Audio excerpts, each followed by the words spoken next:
If you want to support the channel, simply go to CarnivoreCompanion.com. Use the code CarnivorousChef to save 15% off your order. I hope you're enjoying the video. I don't want to keep you too long, so keep enjoying the video. Bye!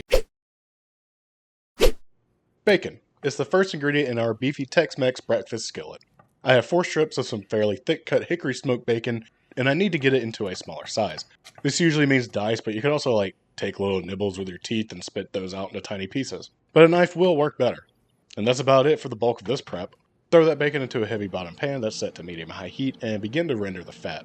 Once the bacon is slightly crispy, remove it from the pan and let it drain onto a paper towel. With all that bacon fat still in the pan, crumble up about 1 pound of ground beef, preferably 80-20. I reserve the bacon fat in hopes of imparting some of that bacon savoriness to the beef as well. You can go ahead and start breaking the beef up with a spatula, or again, you could take little nibbles with your tiny teeth to make the meat smaller, but I think the spatula is a better tool. Once the beef is nicely browned, do whatever you need to do to remove the excess grease from your pan. I suppose you could use your tiny mouth that houses your tiny teeth to slurp it up, but I think some sort of strainer would be the best option. Once the beef is strained, you can add it back to your pan with the heat set to medium. And we finally have the chance to add some seasoning. I'm using my taco seasoning, but I will leave a super simple taco seasoning recipe on screen now. You'll want to mix in about 1.5 teaspoons worth of the seasoning. Mix it around and let it cook for about a minute to get these spices a little toasty. Give it a taste for seasoning, and mine needed just a little touch more. Next up, add the first optional ingredient, which is about a tablespoon of some sliced green onions. I know I didn't show me slicing these bad boys, but I have to keep some sort of element of surprise for you. Once those are incorporated, reduce the heat to medium-low, and then add in 1.5 cups of beef stock. I was thinking about a shakshuka when I came up with this, hence the eggs. Oh wait, I haven't added the eggs yet. Make a few little wells for your eggs to live in, and crack those little guys right into their new homes.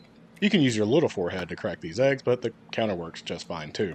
Once those eggs are nestled into their new homes, let the beef stock come back to a simmer and cover with a lid. It will take between 4 and 6 minutes for the eggs to steam. Perfectly cooked egg whites and nice runny yolks. Let's get this thing off the heat and finished up. Top it with your bacon, followed by some shredded cheddar that you preferably shredded yourself with those little fingernails or cheese grater. Continue on with a little optional sliced avocado, a few more fresh green onions, and a light sprinkling of your taco seasoning. And finally, the yolk reveal. Amazing. Okay, let's give this a taste. It's like a cross between a taco soup, a shakshuka, and a cheesy breakfast skillet, and it's just delightful. I hope you and your tiny little teeth enjoy this one. For this recipe, we're going to be making a good old-fashioned and non-triggering hamburger steak, otherwise known as taking a side of beef to Ground Town. To start, you'll need 8 ounces of ground beef because any worthwhile steak weighs at least a ½ pound. I get my beef from the Cost Plus store where they still have old school grinders, and I'll have to get rid of all these crevasses. If you're getting squared vacuum sealed ground beef, you won't have to do this part. Just squish and smash this together until you get a nice lumpy ball. Now we simply want to start pressing this out and straightening out the sides. That's right, build this beef up just to tear it back down, but in a spinning motion. Do this for at least 30 seconds until your steak is perfectly symmetrical. You'll have to flip it a couple of times to achieve beef steak perfection. Once you're happy, or just tired of doing it, with how it looks, season it up generously with salt and pepper. Be sure to roll the edges around on the excess plate of S&P, and don't forget to season the other side. Now we're going to do one of those quote-unquote restaurant hacks that restaurants don't usually do. Since this is a super thick burger, we want to give it some room to expand by putting a crater into the middle of it. Once you're done fondling the beef, get a heavy bottom pan over medium-high heat. Once the pan has started putting off wisps of smoke, place that patty flat side down and begin to sear. We're not going to be cooking this steak on the burner the entire time, so while we're searing, get the oven preheating 325 degrees Fahrenheit. There's no real set time for the searing, but what I like to see is the crust starting to creep up the side before flipping. This took me about 4 minutes to achieve. Just a side note, my butane was running out and I didn't know it, so I had a small flame. I would have had a much better crust if I had realized this, but that's okay. Sear the other side for about the same time. I gave it one more flip before slinging the whole pan into the oven. I was shooting for a medium because medium rare ground beef is disgusting. I let mine cook for an additional 6 minutes before removing from the oven. And now we're left these little bits of beef stuck to the pan known as fond. We want to remove this to make our sauce, and the best way to do that is with some form of liquid. I went in with about 3/4 cups of beef stock and began scraping the bottom. I also turned the heat back on to medium. I want to get this stock reduced by at least half, and while it's reducing, I want to flavor it up with some optional garlic powder. About 1/8 teaspoon should be enough. Once your beef stock has reduced down and all of that tasty fond has been disconnected from the pan, we can add about 1/3 of a cup of heavy cream and reduce again. Heavy cream is the cheat code to thick and creamy sauces without a bunch of ingredients. Once you can pull the sauce with your spatula across the pan like this, it is finished. Give it one last taste for salt and pepper, and set aside and we can plate up this hamburger steak. Take your rested patty, which is definitely no longer medium. Thank you, Carivore Cooking. And top that with your luscious sauce. I grew up with hamburger steaks, and there are a lot of dirty things I would do to have one. Like, say, taking a side of beef to Ground Town. Let me get a finger of the sauce first. Oh yeah, passes the finger test. Now, let me grab a spoon and give this thing an actual taste. That's definitely not medium. If you look closely, you'll see something special. A juicy steak made of ground beef and simple sauce made of 3 ingredients. If you don't think that's special, then go ahead and keep living your convoluted life. For the fried pickles, the story changes a little because we need some sort of coating on the outside. Today, I have my trusty dredging station of whisked eggs and ground pork rinds. For the pickles, find some of the best that you can find at your store, or make your own. I don't know Cleveland, nor have I been to his kitchen, but these will work just fine. Start by squeezing some of the pickle juice out before adding them to your eggs. Let the excess drip off a little and then toss them in your pork rinds. It's not a perfect method, but we're shooting for them to look like this. Here's a better look at that wrist action for those of you that really wanted it. Once they're breaded, place them onto a plate or a parchment-lined pan, and now we can bring them over to our hot oil and carefully toss them in. I'm going to be honest, I cooked these last so I was tired of frying things. Please cook these in batches as well until they're nice and golden brown. It'll only take about 3 minutes for this to happen if done in batches. I am certain that the outcome will look a bit better than what I've created here, but these were still delicious. Let these drain on a paper towel lined plate and serve.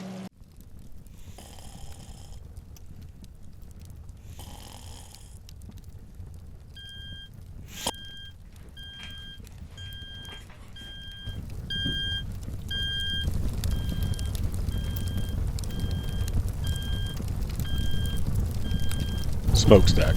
So smoky, you'd swear your house was on fire.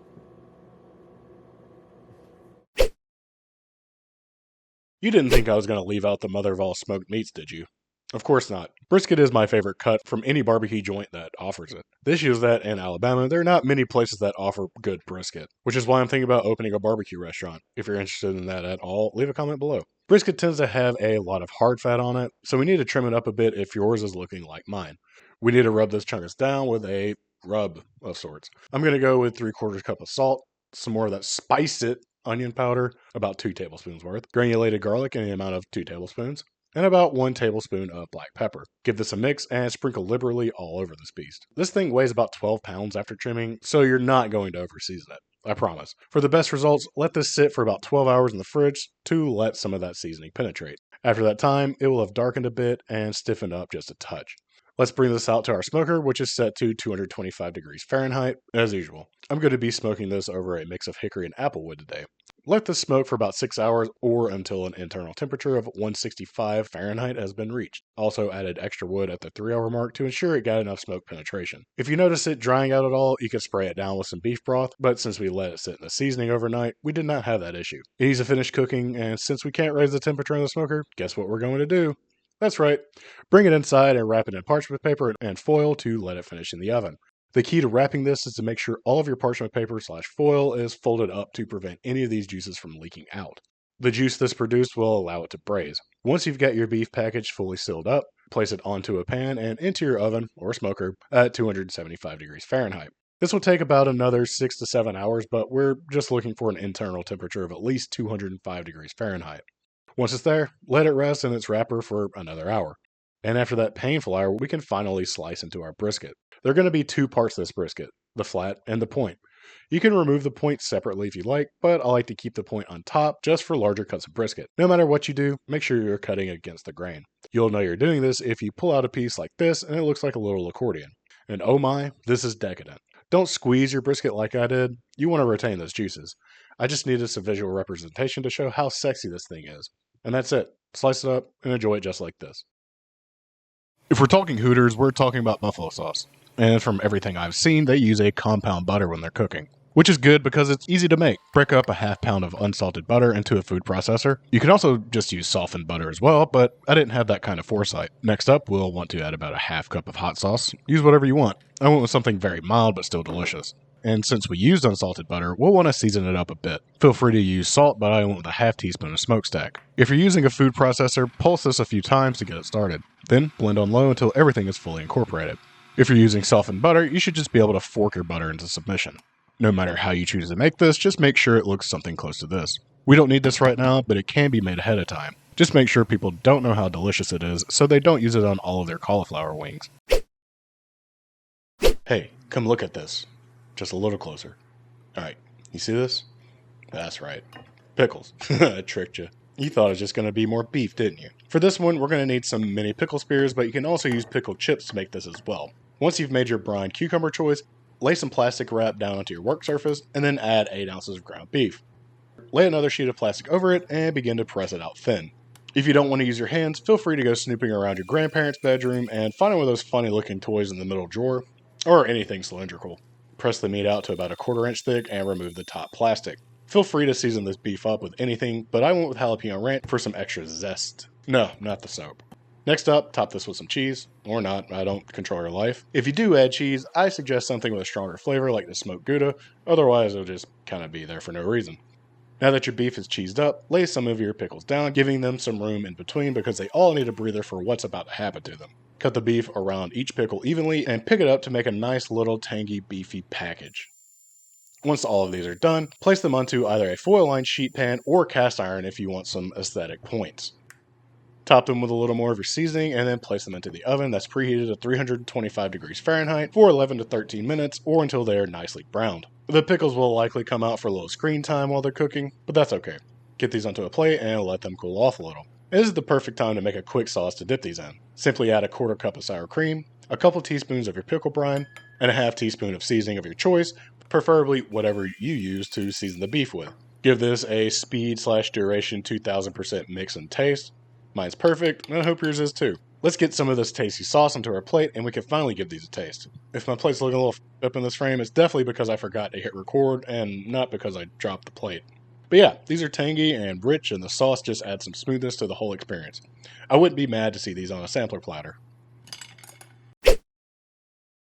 I want to start this recipe by saying that if you're on a strict diet, there's nothing wrong with following these steps with some nice beef bone broth and salt only. You don't have to have all these extra ingredients for a tasty outcome. Just letting all my carnivore folks know that I'm still thinking about you and I do love you. For this smoked barbacoa, we will be going through a fair amount of ingredients. And I'll start off with about 5 cloves of garlic. Simply smash them and get them finely chopped. Place this into a bowl and then we can move on to our chipotles and adobo sauce. To be honest, I enjoy the adobo sauce more than the chipotles themselves, but the peppers add a nice smoky flavor and a little heat. Feel free to strain the sauce from the peppers and use that only if you want to skip the bulk of the heat. For my recipe, I decided to go with 3 of the peppers with most of the sauce from the can. Give them the same smash and chop treatment like you did the garlic, and toss that into your bowl. Next up, we need a little lime. We want to extract as much juice and information as possible from this little guy, so we need to put some pressure on him. Where's the Joker hiding? Cut it in half and then squeeze it into the bowl. Go ahead and throw the whole lime carcass in as well. Now, these roasted green chilies are an optional ingredient in my opinion. However, they were sitting right next to the chipotles, and I couldn't resist grabbing them as well. Throw an entire 4-ounce jar into the slop bowl of delicious flavors. Now we need to spice it up with some cumin. About a 1/2 teaspoon should be enough. Some oregano leaves in the amount of a 1/4 teaspoon. Some spice it onion powder in the amount of a 1/2 teaspoon. And finally some salt. Since I had this S&P blend left over from earlier, I use that, about a 1/2 teaspoon. The final step to finish off this zesty bowl is 2 cups of beef stock. I'm using watered down beef base here, which is just salty already. Give your mixture a taste for salt and adjust accordingly after adding your stock. I made a mistake by thinking that 5 bay leaves would be okay, but learn from me and go with about 2 instead.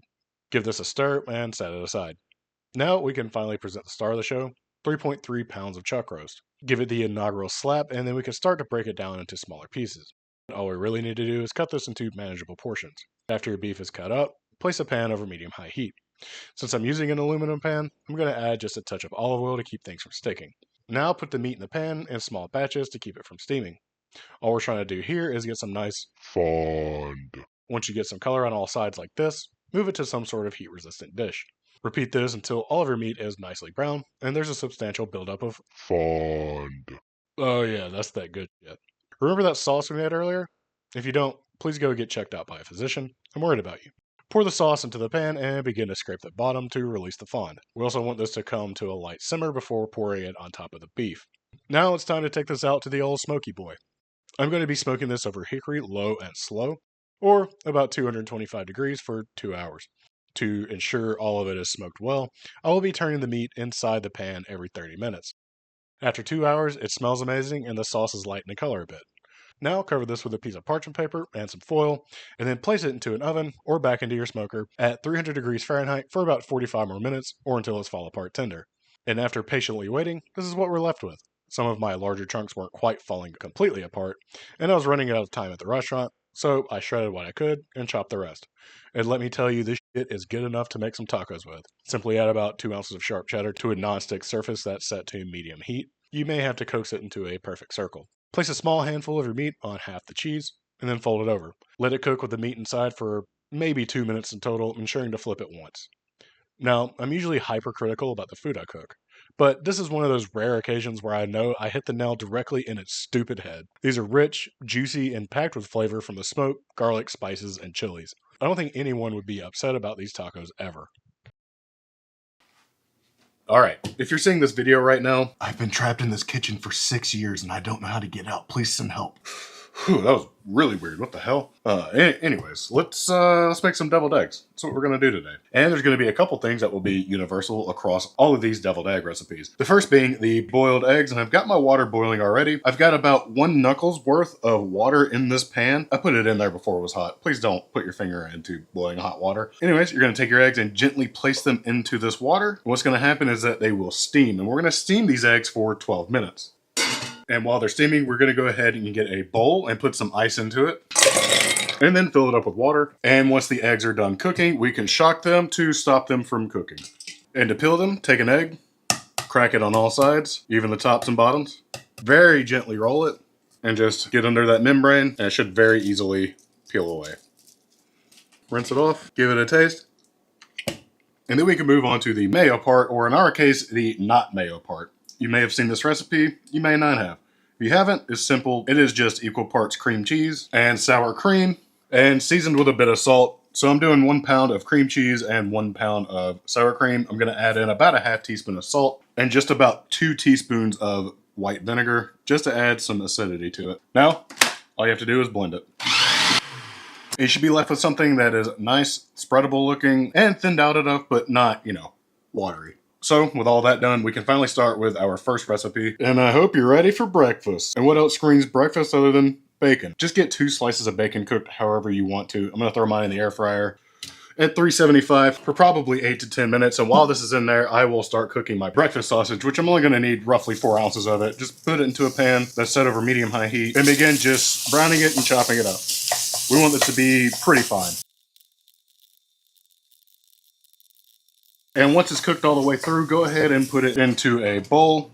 And we want this to cool off completely. And while we're letting it cool off, let's grab 3 boiled eggs and go ahead and split those in half and add our yolks straight to the cooled off sausage, as well as 1 big heaping tablespoon and a half of our not mayo, about an 1/8 teaspoon of fine ground black pepper, and finally shred in about a half an ounce of sharp cheddar cheese. I would suggest using the finer side of your grater if you have that, otherwise just do what you can. Finally get yourself a fork and mash all of this together. Once it is all combined, give it a taste for seasoning, and I think that's pretty good. Usually I would do this part with a piping bag, but since this is such a thick mixture, I'm just going to use 2 spoons. Get you some of your mixture onto a spoon, get you another spoon, just push it right into the egg hole and repeat until they are all filled. You'll probably be left over with a little bit extra of your filling as well, which is fine. You can use it for something else. And if you remember that bacon from earlier, go ahead and take it, chop it up to fine pieces, and top each one with a little bit of crumble of bacon. And this is what it should be looking like. Now, you may be wondering where you would want to use breakfast deviled eggs. I think this is for the person who wants a brunch deviled egg, or the person who just really likes deviled eggs along with sausage and bacon. So that's it. Let's give these a taste.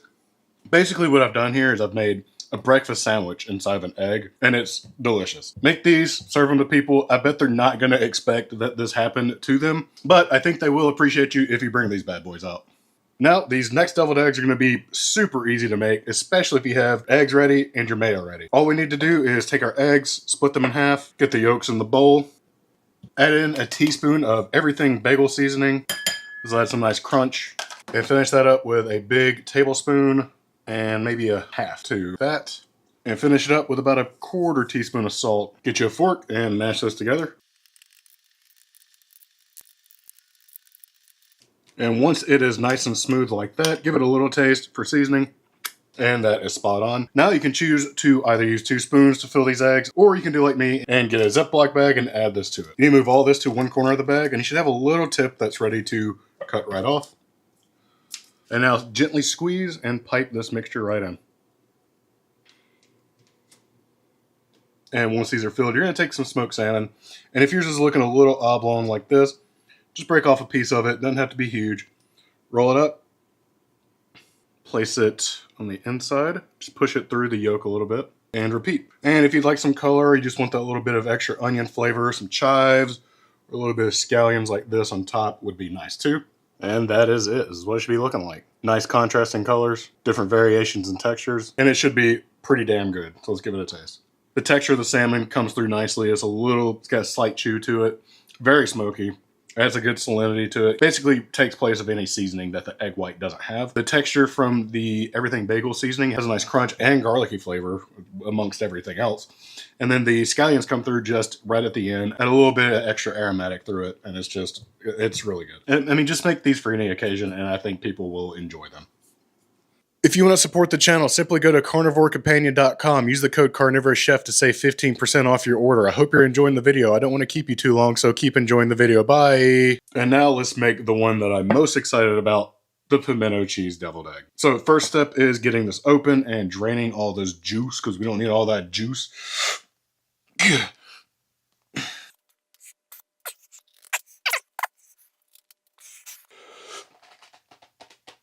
Oh, yeah. Whew. Alright, now that the hardest part of the recipe is done, let's get out 3 boiled eggs and just go ahead and get those sliced in half and get the yolks into a bowl. And we can't forget about the cheese portion. I'll be using some sharp cheddar. Just use the smallest holes you have on your box grater. If all you have is this, go ahead and do this and maybe roughly chop it up with a knife just so it's easier to mix in with the yolks. But what I'm aiming for with the cheese is about an ounce, maybe an ounce and a half. Get that in there. And we're going to take 2.5 teaspoons of our pimentos. Throw that on top. And then 1.5 big tablespoons of our not mayo into that. About 1/4 teaspoon of your favorite hot sauce. Mine happens to be Crystal. That was a lot more than a 1/4 teaspoon. Maybe an 1/8 teaspoon of black pepper. And then a 1/4 teaspoon of salt. Now, get you a fork and go ahead and mash all of this together. If it's looking dry at all, feel free to add more of your not mayo, because this is quite the cheesy adventure we're about to go on with this one. And once it is thoroughly mixed, give it a taste. Just a tiny little shake of some spiced onion powder. Maybe an 1/8 teaspoon. It just needs a little bit. There it is. Perfect. Now, kind of like the first one, get 2 spoons because it is a bit more chunky than it would allow to go through a bag, I think. Just spoon your mixture in there.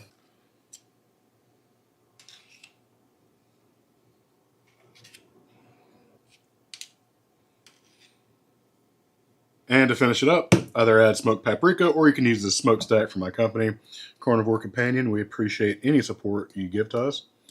And just sprinkle it right over the top. And we're done. These look amazing, but at the same time, they look classic. They look familiar. They look like something that you would want to eat at your Thanksgiving get-together. It just screams, you know, deviled egg. And I'm going to scream as I eat it. Oh! Hey, so you made it to the end of the video. Just want to say thank you so much for watching. If you really enjoyed this, please give it a like and subscribe to the channel. But that's about it for me. See you all in the next one.